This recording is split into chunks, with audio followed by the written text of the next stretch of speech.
what's up, everybody? This is Eve coming to y'all with another episode of Hit the Sled. Hey, before we get started on this week's episode, hey, follow me. I'm on Hit the Sled. I'm on YouTube, Facebook, Twitter, Instagram. Follow me, man. I'm everywhere on every platform. Follow me, man. I appreciate everybody that's following me. I appreciate everybody that's supporting me. You know, we got a lot of things coming. Stay with me. It's a lot of things coming down the line.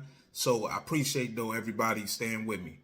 But for this episode today, we're going to have our Week 6 college football reaction to what happened this past weekend. And, of course, we got to start with Coach Prime over at Colorado against Arizona State this past weekend.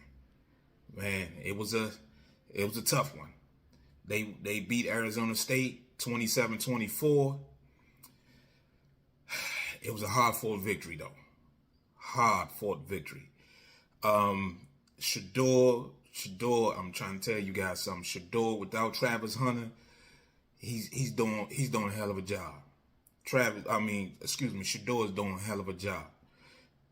Saturday, he went 26 for 42, 239, 1 touchdown, and 0 interceptions. But it's not the stats that really tells the story. It's everything other than the stats. Hey, man, Shedeur played a hell of a game. Shedeur showed a lot of toughness, both physically and mental toughness in this game. He physically took hits. He was getting back up. He took a lot of punishment, and it's one of those things where if you ever been on the field and you're watching your quarterback get hit like that and you see him bounce back up and not complaining, that makes you want to block even more for him. And also, he showed a lot of mental toughness. He showed a lot of competitiveness. He kept fighting back. It don't matter how many times he was getting hit, he kept getting back up, fighting, and never stopped going. And that showed me a lot right there. Like I said, his competitiveness, I didn't know he had that in him. And he was competing. Man, was Shedeur competing. He was competing at an all-time high. And not to say Arizona State, they're a 1-4 football team at the time, now 1-5. But their defense is stingy. Like I said last week on the preview video last week, I said Arizona State a little stingy. They a little stingy now. They not no pushovers. And they came wanting to play. They came trying to get a win. And they was hitting Shedeur, but he kept bouncing back up. He really showed his competitiveness, how much he wants to compete. And that's a great job by him. It really is. It's a tremendous job. He also was making plays. He missed some throws. There's some throws. If you talk to him, I'm sure he would say he missed some throws that could have went for bigger plays that could have stretched the game out. In the first half, he missed one play in particular. The tight end was going down the seam, and he missed them. The tight end had ran past two Arizona State defensive backs, and it was right there, but he missed them. And I'm sure he would wish he would have got that back. But however, when the time came for him to make the plays, he made the plays. He made some plays. When Arizona State tied the game and he had to go down the field to set up the field goal, he made some hell of a throws, and even to score the touchdown, he made some hell of a throws.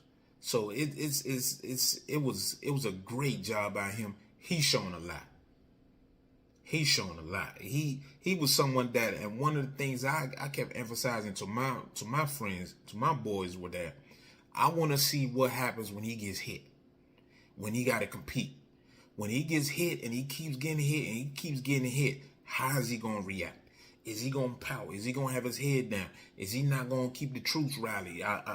Is he going to be on the sideline just screaming and yelling at people, blaming somebody else? And I'm trying to tell you, he did no such thing. He did no such thing. Shedeur's doing a hell of a job. He did a hell of a job, and that was the good in Colorado's win against Arizona State. He did a hell of a job. Another good is the kicker. That kicker, Mata, He came from Jackson State with Coach Prime. He made some clutch kicks. He made a lot of clutch kicks. And you need a kicker like that. He makes a lot of clutch kicks. And I just think whenever you're on your way to trying to accomplish your goals, you need somebody outside your rim to help you along the way. Excuse me. You need someone like that. Whenever you're trying to accomplish something the way they are, Coach Prime, Colorado, they getting this thing started, just getting it going. And he's one of the people that's not a named person like a Travis, a Shedeur, a Charlo, a Dylan Edwards, a Weaver, or Jimmy Horn Jr. He's not one of those guys, but he made a hell of a contribution to them going 4-2. Hell of a contribution. He did exactly what you need your kicker to do, is make clutch kicks. He really did. He did a hell of a job. Unfortunately, we got to talk about the bad. And we can't start nowhere else but on that offensive line. Let me tell y'all something. If they don't show up that offensive line, Shedeur's not going to make it this season. After the first two plays in the offensive series, they gave up 2 sacks. The whole game, Shedeur was taking hits. They were missing blocks. They were missing assignments. It was absolutely, it was terrible. It was awful. As a former offensive lineman myself, yes, I don't know the protections. Yes, I don't know the calls. I don't know who messed up the play, but looking at it from my eyes, and knowing that group, knowing that position the way I do, it can't be that bad. But it wasn't just mental mistakes. It was also physical mistakes too. Arizona State had guys that were just running through Colorado, just bull rushing guys consistently. And that's something right there, Coach Prime, they're going to have to fix. There's not much they can do. There is, as far as physically. I also think the offensive coordinator can do something to help our offensive line as well. Do a little bit more mass protection. Not have 5 receivers out in the route every single time. Sometimes you got to go 3-man protection. Sometimes you got to, full max protection, excuse me. Sometimes you got to send 3 receivers in the route and keep everybody in to protect. You can't always go 5 wide receivers every time, because Arizona State had automatically, every time Colorado went 5 wides, we blitzing. We bringing more people that y'all can block. And even if Shedeur was getting rid of that ball, he was taking punishment. He was taking a hit. And if he keep taking the hits the way he is currently, he won't make it. He won't make it this season. So they're going to have to do something between the offensive line coach, the offensive coordinator. They're going to have to find a way to show up this protection. They're going to have to pare it down a little bit more and try to get more protection, because Shedeur can't keep taking them hits for 6 more games. He won't make it. He won't make it through the season. He's taking a lot of punishment, guys. He's taking a lot of punishment. He won't do it. He won't be able to make it. So that was one thing. That was the bad. Also, something that I considered bad, Colorado pass coverage. I don't know. I've never played defensive back, but I know football. And the way they were covering was bad all the way around. The first possession for Arizona State, they drove right down the field and guys were running wide open. They had multiple times in the possession where they were 3rd and 15, 3rd and 18, and they were picking it up. Can't happen. And a lot of times it was just simple. They were doing curl routes. They were doing crossing routes. However you want to call it. Drag route, crossing routes, however you want to call it. and guys were wide open. That particular route has been killing Colorado now for 6 games. You see, Oregon didn't have to do it because Oregon was just dominant. They ain't had to use it. They were like, we ain't even bothering with that. Same thing with USC. USC, like, we don't even have to do that. We can score on you anyway. We don't even have to do that. We don't even have to do that. TCU started to do it, but it got away from it. Nebraska started to do it, but their quarterback, Jeff Sims, at the time, he couldn't do it. He couldn't take advantage of it. Colorado State, on the other hand, they took a full advantage of it. The slot receiver against Colorado, for Colorado State against Colorado, caught like 15 balls. All it was drag routes, crossing routes. Same thing happened again the first 2 possessions against Arizona State. It happened so much, Coach Prime had to call timeout and started laying into the DBs, to which point he was getting frustrated. And I'm going to get to his frustration too after this. Move on.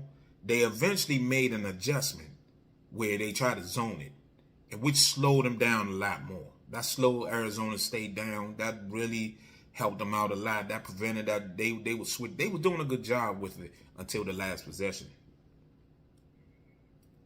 When Colorado scored that touchdown and Arizona State got the ball and drove all the way down the field and scored a touchdown to tie the game, they had guys wide open.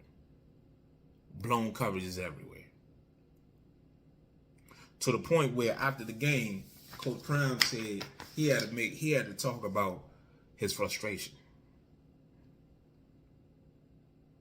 He came out and said, I appreciate the win. I'm glad that we got the win, but we played like hot garbage.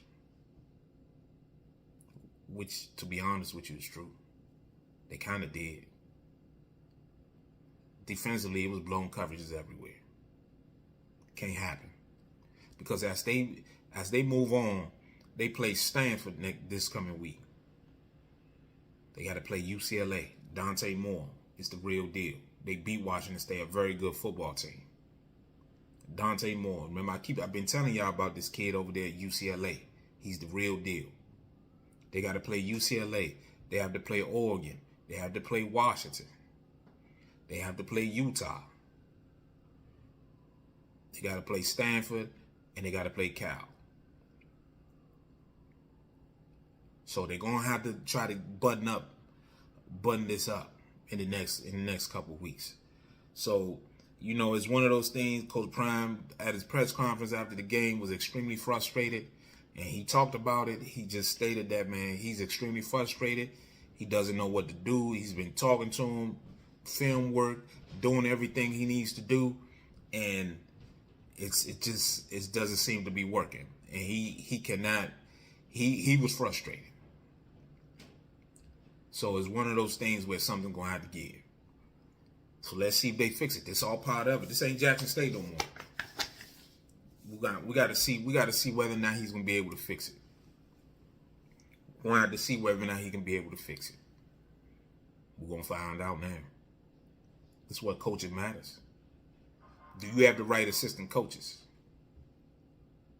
to get the job done? We're about to find out. So Colorado got the win over Arizona State. They're 4-2. They 6 games in. They got the back half of the schedule coming up. And, let's see. Let's see if they can get. Remember what I said. If Colorado get the 6, 7, or 8 wins, this has been a great season. Great season. Tremendous season. Tremendous season. I think they're going to be on their way. I really do. I think they're going to be on their way. So we're going to see. They play Stanford this weekend. They should be able to beat Stanford. They should be able to beat Stanford, get to 5-2, and at that point, they're 1 game away from being bowl eligible. And once they get that, hey, they on their way. I'm trying to tell you. They on their way. Going on to the next game, the other games this week that I thought was very consequential as far as college football this weekend. The first one is my Michigan versus my Wolverines against Minnesota. Hey man, let me tell you something. Halfway through the season, my team they really, Jim has them well put together. They're a very good team. Very good team. They run the ball, they throw the ball. Don't have to really get out of first gear yet. Defensively, outstanding. Flat out outstanding. Total domination. Minnesota scored 10 points. It was 24-10 at halftime. Final score is 52-10. Minnesota didn't get a crack in the second half. That should tell you how well my Wolverines played defensively. That should tell you something, man. They doing a very good job. Very good job. So I'm happy with my Wolverines. The next game is Oklahoma against Texas. Man, let me tell you, man, this was a bomb burner right here. This was a bomb burner right here. Oklahoma beat Texas 34-20. And this was a game right here that came down to the wire. Texas left some points on the field. They left some points out there. Dylan Gabriel, after Texas kicked the field goal to go up 30 to 26, I believe. No, 30 to 27. They kicked the field goal, and Dylan Gabriel leads Oklahoma all the way down the field and throws a touchdown to win the game. Oklahoma showed a lot. Last year, Texas beat Oklahoma 49-0.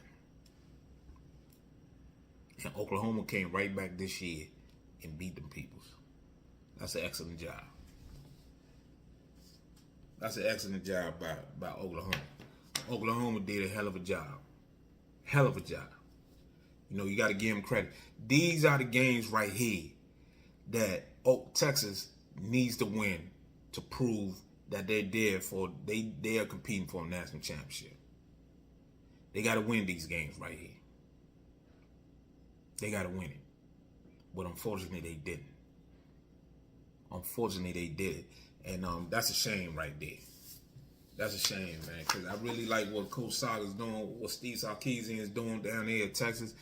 They got some talent now. They got some talent, and they got beat by their arch rivals, but Sark got to win these games if they want to compete for a national championship. They got to win these games. Got to win it. So Oklahoma moves on. They still undefeated. Texas takes an L. They got one loss, and we're going to see where it ends later on in the year because I don't believe Oklahoma is going to remain undefeated. I really don't. I do not think so. So we'll see. The next game is Georgia against Kentucky. Georgia's total domination. Total domination. Georgia beat them 51-13. And the reason why I'm talking about this game is that Kentucky coming into this game looked like they could do something. Man, it wasn't even a contest. At one point, the quarterback for Georgia was like 16 for 16. It wasn't even a contest. O'Leary, the Kentucky quarterback, he missed a lot of throws. A lot of throws. Could have been a different game, but he left a lot of throws out there. A lot of throws. A lot of throws. So that was total domination by Georgia. The next game is the Buckeyes, Ohio State against Maryland. Hey, man, let me tell y'all something. This game ended up, let me see. This game ended up 37-17. I got to take my glasses off for this one. 37-17. Maryland had a chance to win this game legitimately. Maryland had, I'm not going to sit here and say they should have won, but they should have been in better position themselves from the first half. Because of they play in the first half, they should have been well in position to win this game. Merlin, Ohio State gets the ball, some type of botch punt. Merlin gets it, scored a touchdown. Merlin get the ball back, get stopped. 4 down. They had gone in the second half. Talib, he throws a pick, and then at the very end of the first half, instead of throwing the ball in the end zone or out of bounds, he throws it with no timeouts. He throws it, the guy gets tackled in the half. That's at least 14 points. Would have been the difference going into halftime. It would have put the pressure on the Buckeyes. Credit Ohio State. They came out in the second half ready to go. Marvin Harrison made some plays. Marvin Harrison made a lot of plays, and he was the difference in the game. Credit the quarterback. First half, he looked god awful. He was struggling. He couldn't make a throw. But credit to him, second half, he came out a little different. Ryan Day called a lot of plays that can help him. Really a lot of stuff that really got him going. So, credit to him. Credit to the Buckeyes. They did what they were supposed to do. Credit to them. They did what they supposed to do. But Merlin, watching that film today or yesterday, when they watched that film, they looked at it like, man, we threw a game away. They really did. They legitimately could have beat the Buckeyes. They really could have. They really could have, man. So, credit to them. The last game that I'm gonna talk about is USC versus Arizona. This was Pac-12 at night, late night Pac-12. You got Caleb against Arizona State. Jedd Fisch, former Michigan offensive coordinator, Jedd Fisch, he's trying to do a good job at Arizona. Arizona ain't no pushovers. Arizona, hey, let me tell y'all something, man. I don't think Prime them Arizona. I don't know. Arizona's pretty good. They got a young guy quarterback. He's decent. He's making plays. They gave Caleb fits all night long. Caleb had one of his poorest games this year, even though he ended up making plays at the end. He went 14 for 25 for 219 yards and 1 touchdown. For Caleb, that's a subpar performance. That's a bad performance for Caleb. But Arizona ended up, they played really hard, man. It went to overtime, 3 overtimes. Caleb scored a 2-point conversion to win the game. The score, and USC came back and made the defensive stop. So credit to them, they did a great job. USC ended up making the plays at the end, but I keep saying this: USC's defense is going to cost them in the end. Lincoln Riley's going to have to make a decision on his board, the defensive coordinator, because he ain't getting the job done. That defense suspect. They don't have a national championship worthy defense. They really don't.